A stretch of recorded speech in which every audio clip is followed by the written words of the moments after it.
Hello சொந்தங்களே, வணக்கம். வாங்க இன்றைக்கி சூப்பரான ரெசிபி பார்ப்போம். என்னென்னா தக்காளி ஊறுகாய்.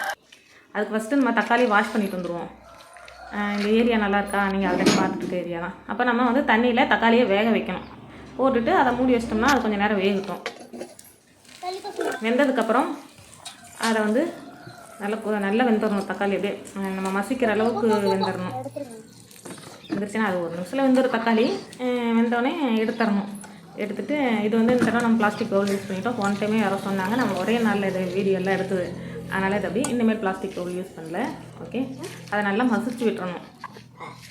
நல்லா மசிச்சிடணும்.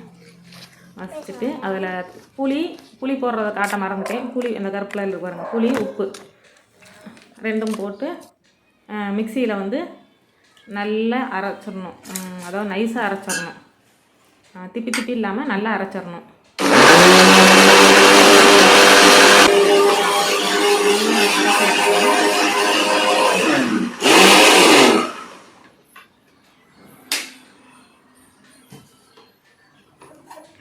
அரைச்சாச்சா?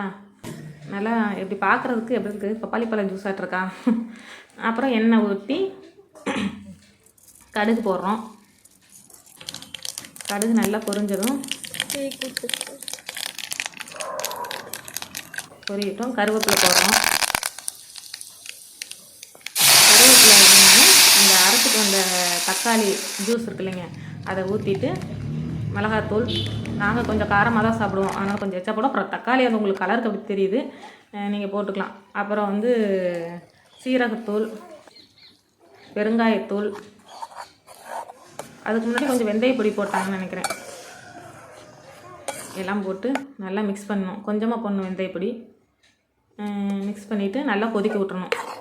நல்லா சுண்டணும். சுண்ட வரப்போ மறுபடியும் கொஞ்சம் நல்லெண்ணெய் ஊற்றுவாங்க. அப்போ தான், ஏன்னா ஊறுகாய் தானே உங்களுக்கு, தக்காளி ஊறுகாய், அதனால் கொஞ்சம் கெடாமையும் இருக்கும், கொஞ்சம் நல்லாவும் இருக்கும்.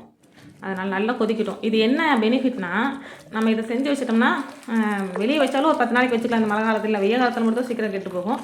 வச்சுக்கலாம், 10-15 நாள் வச்சுக்கலாம். ஃப்ரிட்ஜில் வச்சா நீங்கள் ஸ்டோர் பண்ணிக்கலாம், கண்டிப்பாக 1 மந்த் வரலாம். ஆனால் இது வந்து சாப்பாட்டுக்கு சூடாக சாப்பாட்டுக்கு போட்டு சாப்பிட்டாலும் நல்லாயிருக்கும். சப்பாத்தி, இட்லி, தோசை, பணியாரம் எதுக்கு வேணாலும் நீங்கள் சாப்பிட்லாம். அவ்வளோ டேஸ்ட்டாக இருக்கும். என் ஃப்ரெண்ட்ஸுக்குலாம் இது ரொம்ப பிடிக்கும். நல்லா எண்ணெய் பிரிஞ்சு வரப்போ நம்ம எடுத்துக்கணும், அவ்வளோதான். இதை செஞ்சு வச்சிட்டோம்னா ஈஸியாக இருக்கும். நம்ம குழம்பு வைக்க தெரியல அப்படின்னா, இப்போ நான்லாம் அப்படி தான். இப்போ ஒரு வேளை அம்மா லேட் ஆகிடுச்சுன்னு பண்ணாங்கன்னா டக்குன்னு நம்ம தோசை சுட்டோமா, அழகாக இதை வச்சு தொட்டு சாப்பிட்டு போயிட்டே இருக்கலாம். தக்காளி எப்படி இருக்குன்னா, இந்த நம்ம கார சட்னி செய்வோம் இல்லைங்க, அந்த டேஸ்ட்டுக்கும் இது வேறு டிஃப்ரெண்ட்டாக இருக்கும். கண்டிப்பாக செஞ்சு பாருங்கள், ஈஸியாக இருக்கும். வேலைக்கு போகிறவங்க, ஸ்கூல், காலேஜ் யாருக்கு வேணாலும் இது கொஞ்சம் ஈஸியாக இருக்கும். செஞ்சு பாருங்கள். பாய்.